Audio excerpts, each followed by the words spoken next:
हमारे बुजुर्गों ने अपना पूरा जीवन हमारी खुशियों और सपनों को पूरा करने में लगा दिया। अब वक्त है कि हम उनके लिए खड़े हों। उनकी पेंशन सिर्फ उनका हक नहीं, उनकी मेहनत का सम्मान और उनके जीवन का सहारा है। आपका एक लाइक और सब्सक्राइब उनकी आवाज को बुलंद कर सकता है और उनके हक के लिए हमारी इस मुहिम को मजबूत बना सकता है। हाथ जोड़कर आपसे गुजारिश है, हमारे चैनल को सब्सक्राइब करें। इस संदेश को हर जगह फैलाएं और 1 मिलियन लाइक्स तक पहुंचने में हमारी मदद करें। आपका यह छोटा कदम उनके जीवन में बड़ा बदलाव ला सकता है। आइए, साथ मिलकर उन्हें वो सम्मान और सुरक्षा दिलाएं, जिसके वे सच्चे हकदार हैं। यह हमारी जिम्मेदारी है, यह हमारा फर्ज है। EPS 95 पेंशन में राहत। 2025 में किसे मिलेगा बढ़ा हुआ पेंशन?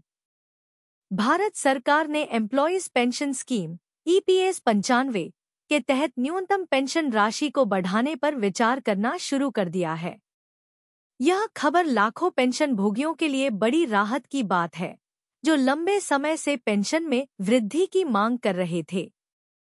वर्तमान में EPS 95 के तहत न्यूनतम पेंशन 1,000 रुपये प्रति माह है, जो कि वर्तमान महंगाई के हिसाब से बहुत कम है। पेंशन भोगियों की मांग है कि न्यूनतम पेंशन को बढ़ाकर 7,500 रुपये प्रति माह किया जाए।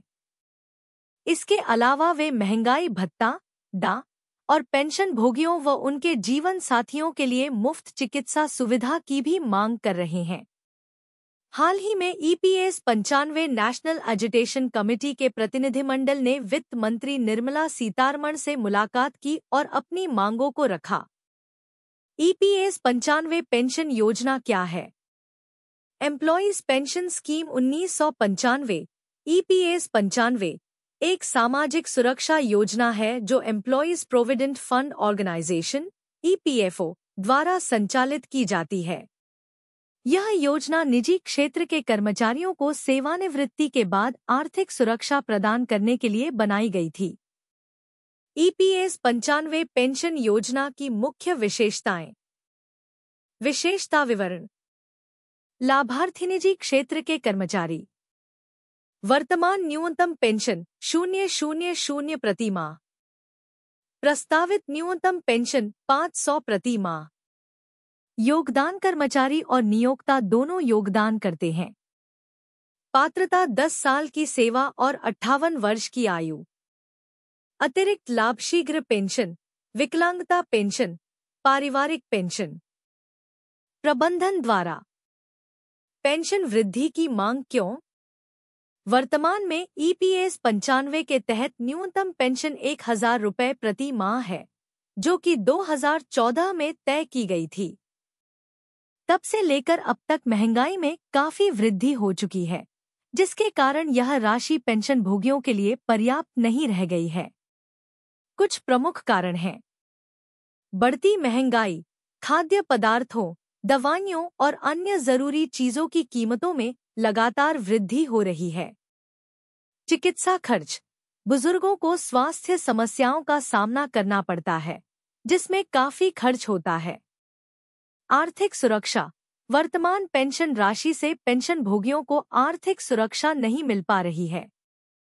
जीवन स्तर। कम पेंशन के कारण पेंशन भोगी एक सम्मानजनक जीवन नहीं जी पा रहे हैं। सरकार का रुख। वित्त मंत्री निर्मला सीतारमण ने पेंशन भोगियों के प्रतिनिधिमंडल से मुलाकात के दौरान आश्वासन दिया है कि उनकी मांगों पर गंभीरता से विचार किया जाएगा। सरकार इस बात को समझ रही है कि वर्तमान पेंशन राशि पर्याप्त नहीं है और इसमें वृद्धि की आवश्यकता है। सरकार के सामने चुनौतियां। वित्तीय बोझ। पेंशन राशि में वृद्धि से सरकार पर अतिरिक्त वित्तीय बोझ पड़ेगा। संसाधनों का आवंटन। अन्य विकास कार्यों के लिए धन का आवंटन प्रभावित हो सकता है। लाभार्थियों की संख्या। EPS 95 के तहत लाखों पेंशन भोगी हैं, जिनके लिए बढ़ी हुई राशि का प्रबंधन करना होगा। पेंशन वृद्धि का प्रभाव। अगर सरकार ईपीएस 95 पेंशन को बढ़ाकर 7,500 रुपये प्रति माह करती है तो इसका व्यापक प्रभाव होगा। जीवन स्तर में सुधार, पेंशन भोगियों को बेहतर जीवन स्तर प्राप्त होगा। आर्थिक सुरक्षा, बुढ़ापे में आर्थिक चिंताओं से मुक्ति मिलेगी। स्वास्थ्य देखभाल, बेहतर चिकित्सा सुविधाएं प्राप्त कर सकेंगे। आत्मनिर्भरता, परिवार पर निर्भरता कम होगी। अर्थव्यवस्था पर प्रभाव, पेंशन भोगियों की खर्च करने की क्षमता बढ़ेगी, जिससे अर्थव्यवस्था को गति मिलेगी। सेंट्रलाइज्ड पेंशन पेमेंट सिस्टम सीपीपीएस, सरकार ने पेंशन भुगतान प्रणाली में भी सुधार किया है। 1 जनवरी 2025 से सेंट्रलाइज्ड पेंशन पेमेंट सिस्टम सीपीपीएस लागू हो गया है। इसके प्रमुख लाभ हैं। पेंशन भोगी देश के किसी भी बैंक या शाखा से अपनी पेंशन प्राप्त कर सकते हैं। पेंशन पेमेंट ऑर्डर्स पीपीओ के स्थानांतरण की आवश्यकता नहीं होगी। पेंशन तुरंत जमा हो जाएगी। बैंक शाखा जाने या अतिरिक्त सत्यापन की आवश्यकता नहीं होगी। ईपीएस 95 पेंशन वृद्धि, क्या उम्मीद की जा सकती है? हालांकि सरकार ने अभी तक कोई आधिकारिक घोषणा नहीं की है, लेकिन कुछ संकेत मिल रहे हैं। न्यूनतम पेंशन 7,500 रुपये प्रति माह की मांग पर विचार किया जा रहा है। महंगाई भत्ता दाम में वृद्धि की संभावना है। चिकित्सा सुविधा, पेंशन भोगियों और उनके जीवन साथियों के लिए मुफ्त चिकित्सा सुविधा पर विचार हो रहा है। चरणबद्ध वृद्धि, एक साथ बड़ी वृद्धि न करके चरणबद्ध तरीके से पेंशन बढ़ाई जा सकती है।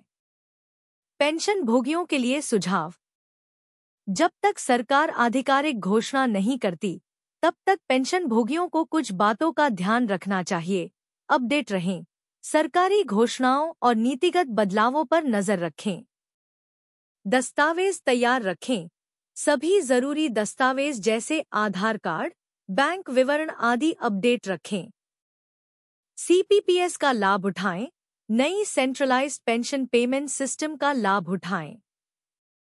डिजिटल भुगतान विकल्पों का उपयोग करें। बचत करें। जहां संभव हो, छोटी छोटी बचत करने की कोशिश करें। निष्कर्ष, ईपीएस 95 पेंशन में वृद्धि की मांग लंबे समय से चल रही है और अब लगता है कि सरकार इस पर गंभीरता से विचार कर रही है। 7,500 रुपये प्रति माह की न्यूनतम पेंशन भोगियों के लिए बड़ी राहत होगी। हालांकि इसके लिए सरकार को बड़े वित्तीय संसाधनों की आवश्यकता होगी। उम्मीद है कि आने वाले समय में इस संबंध में कोई सकारात्मक निर्णय लिया जाएगा, जिससे लाखों पेंशन भोगियों को लाभ मिलेगा। डिस्क्लेमर, यह लेख केवल सूचनात्मक उद्देश्यों के लिए है। ईपीएस 95 पेंशन में वृद्धि के संबंध में अभी तक कोई आधिकारिक घोषणा नहीं की गई है। पेंशन भोगियों को सलाह दी जाती है कि वे सरकारी घोषणाओं का इंतजार करें और किसी भी निर्णय से पहले आधिकारिक सूचनाओं की पुष्टि करें।